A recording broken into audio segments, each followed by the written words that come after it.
নবীজি বলেন, ইযা উযিয়াতিল জানাজাতু ওয়াহতামালাহা রিজালু আলা আনাকিহিম।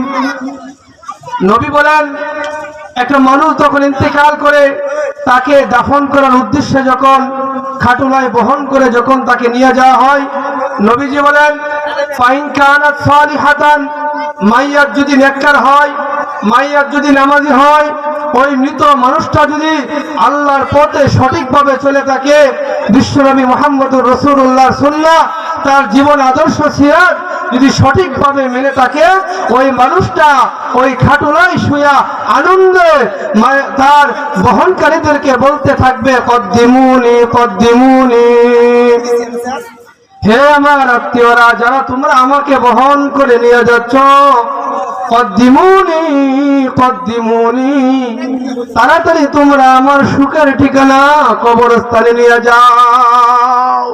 নবীজি বলেন, আল কবরু রাওদাতুম মিন রিয়াদিল জান্নাহ আও হুফরাতিন মিন হুফারিন নার। কবরটা কারো জন্য জান্নাতের বাগান হবে, আর এই কবরটা কারো জন্য জাহান্নামের বাগান হবে। মাইয়াত যদি সঠিক নামাজি হয়, সঠিক দিনদার হয়, তো নবীজি বলেন, সে ডেকে ডেকে বলবে, কদ্দিমুনি কদ্দিমুনি, তাড়াতাড়ি আমাকে নিয়ে চলো, আমার সুখের ঠিকানা কবরস্থানে নিয়ে চলো। সবাই পড়েন সুবহানাল্লাহ। সম্মানিত উপস্থিতি, নবীজি বলেন, ওয়াইন কানাত গায়রু সালিহাতিন, আর যদি মাইয়াত নামাজি না হয়, অসৎ হয়, সুদখোর হয়, ঘুষখোর হয়, বেনামাজি হয়, কোরআন হাদিসের বিরুদ্ধে যদি অবস্থান করে থাকে, ওই মাইয়াত ডেকে ডেকে বলবে, ইয়া ওয়াইলাহা, হায়রে আমার জন্য আফসোস, আইনা তাযহাবুনা বিহা, তোমরা আমাকে কোথায় নিয়ে যাচ্ছ? পোকামাকড়ের ঘর, সাপ বিচ্ছার ঘর, যেই ঘরের কোনো ঠিকানা আমাদের কাছে নাই, যেখানে গেলে দুনিয়ার কোনো খোঁজ খবর নেওয়া যায় না, এমন একটা কবরে তোমরা আমাকে নিয়ে যাচ্ছ। সে কেঁদে কেঁদে ডেকে ডেকে বলে, ইয়া ওয়াইলাহা আইনা তাযহাবুনা বিহা, হায়রে আমার জন্য আফসোস আর আমার জন্য দুর্ভোগ, আইনা তাযহাবুনা বিহা, তোমরা আমাকে কোথায় নিয়ে যাচ্ছ?